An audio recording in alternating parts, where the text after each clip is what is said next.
Since 2017, isa ko sa na-recommend sa barangay official sa Vistabilia para mag-apply to work abroad sa non-stop agency Cagayan de Oro.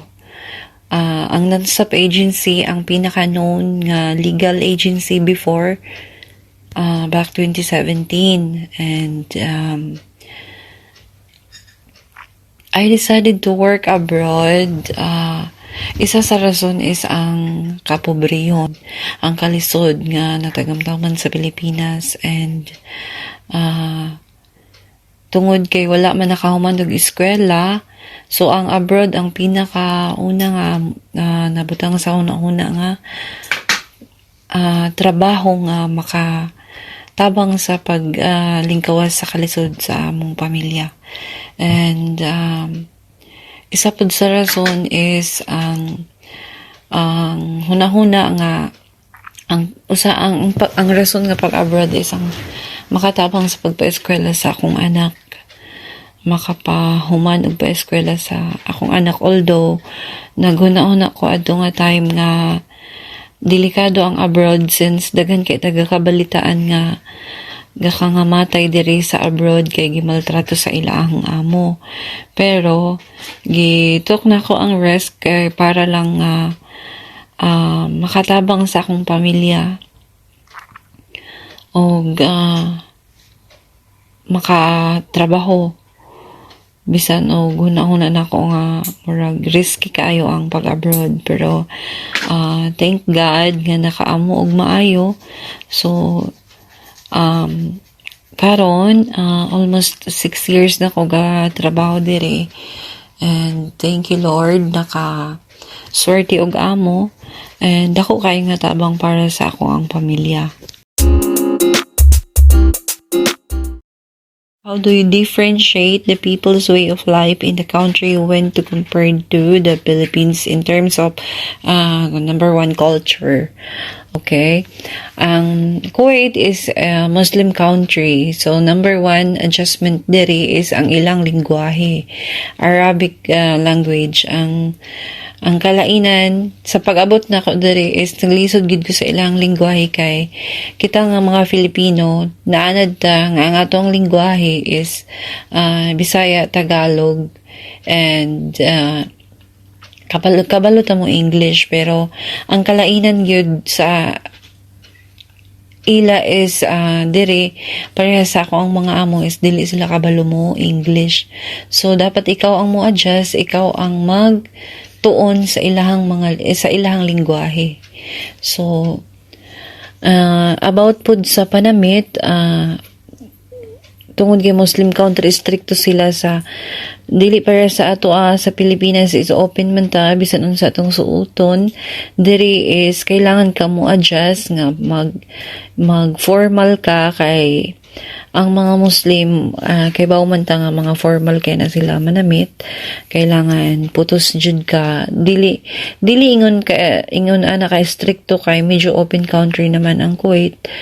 Pero dili gyud pwede diri ang siksi nga panamit, kailangan formal jud ka. And about sa economy, diri sa Kuwait ang usa sa napansin ako diri, barato kaayo ang ilahang kuryente ug tubig kay sila ang usa sa ga-produce sa gas and oil diri sa Kuwait. So kanang pati ang ilahang sa Pilipinas is mahal man kaayo ang atong krudo, gasolina. Dire barato ra gyud kaayo, as in mura ra nila gapangayoon kay sila man mismo ang ga-produce niya gyud diri sa Kuwait, ang ga-produce sa gas and oil company treatment. Bisa ko ang napansin diri, lahi gid ang ilahang trato sa mga Pinay diri. Murag gihangaan nila ang mga Pinay. Sa kadaghan og nationalities diri, Africans, Indians, Pakistani, Sri Lanka, Lebanese, Nepal, Africans and any other nationalities, okay? Based ako ang nakasalamuha nga mga Kuwaitis diri is mostly gid ilang iingon nga mas lamang gid ang mga Pinay as workers laing nasod kay dali ta maka-catch up sa ilaha, although dili kay ta maka-speak sa ilahang language kay lisod man gid ni tun-an ang Arabic, although dili kay ta maka istorya sa ilahang lingwahe pero dali maka-catch up ang atong utok sa ilahang kanang unsa ilahang buot ipasabot.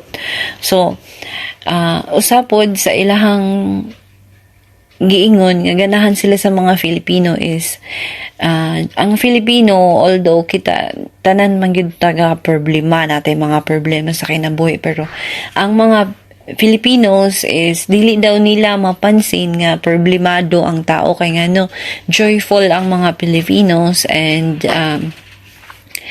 kanang maayo ta makipag kuan ba makipag anong tawag dyan, be? Communicate. Maayo ta makapag-communicate sa mga tao. And, maayo ta mo English, ang mga Filipino. O katabang ra, maayo mo English, dali makakatch up. And number one good is, limpyo ang mga Filipino. Mao gid na ang ilahang permiingon nga ang Filipino mas maayo gyud. Busa gani,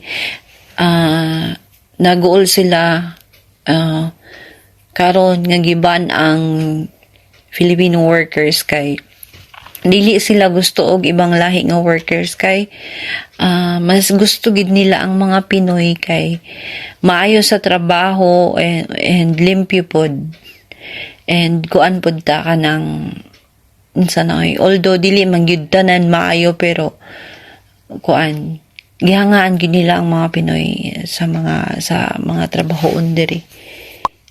Mas gasaligan nila. What is the difference between your personal and family situations before going abroad? Before coming here in abroad, magkahiusa pa mi sa akong pamilya, kauban mi sa isa ka balay. Although lisod kay mi before, mura bitog ma-feel nimo ang contentment sa kinabuhi nga although galisod mo pero at least kauban mo sa balay. Karon nga niya sa abroad, sa paninguha nga makasweldo og dako, ang kalainan lang gyud is layo kaayo ka sa imuhang pamilya. Mao nang dako kaayo og adjustment kung niya ka sa layo kay number one gid nimo nga kontra is homesick kay layo kaayo ka sa imuhang pamilya, ikaw ra isa. Kung nakakay problema, ikaw ra. Kung nakakay sakit, ikaw ra. And kung mingawon manggaling ka, dili gyud makasayon-sayon og uli kay layo kaayo. And labi na gyud og nakakay anak, grabe gyud as in mingaw kaayo pero imuha na lang gyud put in mind nga nakakay mga plano sa kinabuhi mao nang niya ka sa layo. Busa adjustment gyud ang imong kinahanglan kung magplano ka og abroad kay dili gyud sayon pero mo man lagi ning naninguha man ta nga mapaayo nato ang kinabuhi sa atong pamilya, makabalay and mapa-eskwela ang atong anak, agwanta lang gyud pero kung ako unta pabuton kung naa manggaling ko saktungan human dili na gyud ko mo abroad kay lisod jud kaayo ang kinabuhi diri sa abroad kay wala kay laing kadangpan kundi ang imong kaugalingon lamang. Mo na siya ang kalainan. Layo kaayo, dakog sweldo pero layo. Kung naapod ka sa Pilipinas, dool ka pero sakto ra ang sweldo nga dili pud nimo ma-provide ang mga needs. Mo na sa ako kay ako wala man ko nakahuman og eskwela so kanang naningkamot na lang yun nga diri na lang makapanarbaho para pod mo dako ang sweldo. Mora na.